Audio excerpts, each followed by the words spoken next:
Olá, meu caro amigo e seguidor. Seja bem-vindo à nossa live diária da Reflexão Matinal, onde eu convido você para irmos em direção ao nosso coração para lá, como jardineiros espirituais, elevar templos às nossas virtudes, fazendo-as crescer, florescer e frutificar, pois são elas que nos alimentam, que nos impulsionam nesta longa jornada em busca da felicidade. Jornada essa que não começou na tua encarnação, não.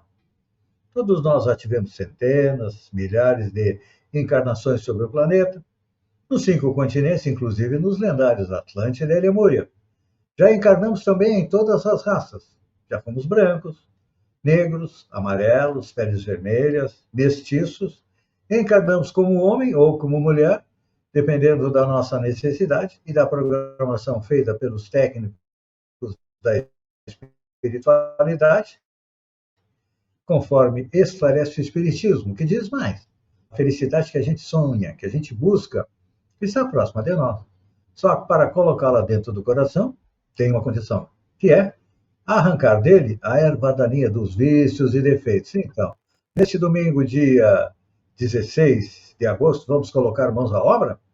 E para nos auxiliar, nada melhor que uma passagem dos evangelhos. Hoje, nós continuamos analisando o Evangelho de Mateus, que nos diz o seguinte: e por isso foi chamado aquele campo, até os dias de hoje, campo de sangue.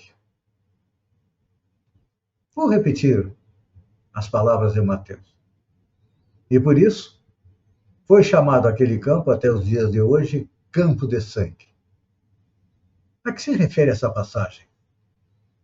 Esta passagem se refere aos desdobramentos depois de que Judas traz Jesus, Jesus é preso, Jesus é condenado e Jesus é executado.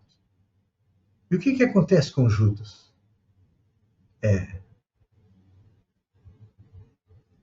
Desorientado, em vista das terríveis consequências da sua irreflexão, Judas procurou o sacerdote e restituiu-lhe as 30 moedas, atirando-as a esmo no recinto do templo. Por que Jesus não, desculpem. Por que Judas entregou Jesus? Porque o discípulo, conhecendo o poder do mestre, os milagres que ele fez, e sendo um dos partidários daqueles que odiavam os romanos e queriam ver Jerusalém e toda a Judéia, todo Israel liberto do domínio romano, porque eles eram obrigados a pagar impostos para Roma.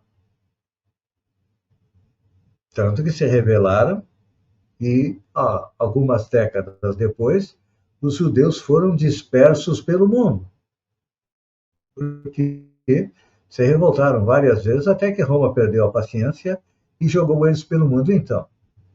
Só que não saiu como Judas previra. Ele achou que Jesus, ao ser preso, iria utilizar seus poderes, iria utilizar um exército de espíritos para libertar o povo judeu e se tornaria no rei dos judeus. Então, só que depois dele devolver o dinheiro, os sacerdotes, os mentores do judaísmo, concluem então que o dinheiro constitui a preço de sangue. E buscando desfazer-se rapidamente da sua posse, porque as mãos deles também estavam ensanguentadas, adquiriram um campo destinado ao sepulcro dos estrangeiros, denominado desde então campo de sangue. Profunda a expressão simbólica dessa recordação, e com sua luz, cabe a nós reconhecer que a maioria de nós continua agindo como Judas, de maneira irrefletida, entregando Jesus inconscientemente por experiências injustas, por vantagens materiais, por privilégios passageiros. Não é assim que a gente vê a religião como um degrau para o poder, um degrau para a riqueza? Muitos a veem assim. Isso é uma tônica nos dias atuais.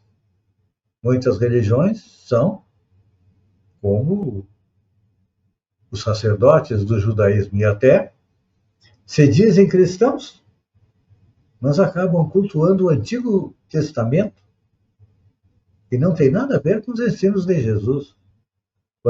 O Antigo Testamento inicia com Moisés, olho por olho, dente por dente. Só que Jesus veio substituir o olho por olho, dente por dente, pela lei do perdão. E o que vai acontecer? Vai chegar um momento, isso chega para todos nós, ninguém vai escapar. Vamos examinar a extensão dos nossos enganos. E vamos procurar desesperado os comparsas da ilusão tentando devolver o que cabe como cúmplices que somos dos desvios da humanidade. Só que esses frutos apenas conseguiram, naquela época, adquirir um campo de sangue. E para nós, esse campo de sangue vai representar o quê?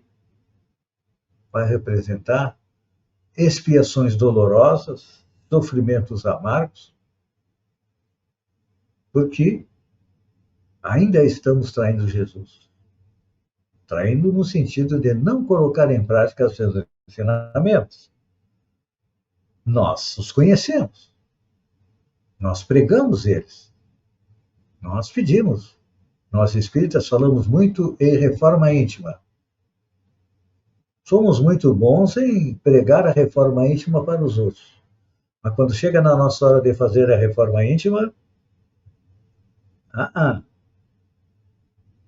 não ainda conseguimos fazer, porque o apego da matéria ainda é maior do que o apego espiritual. E aí depois vem o choro, o pranto e o ranger de dentes, ou seja, as reencarnações expiatórias.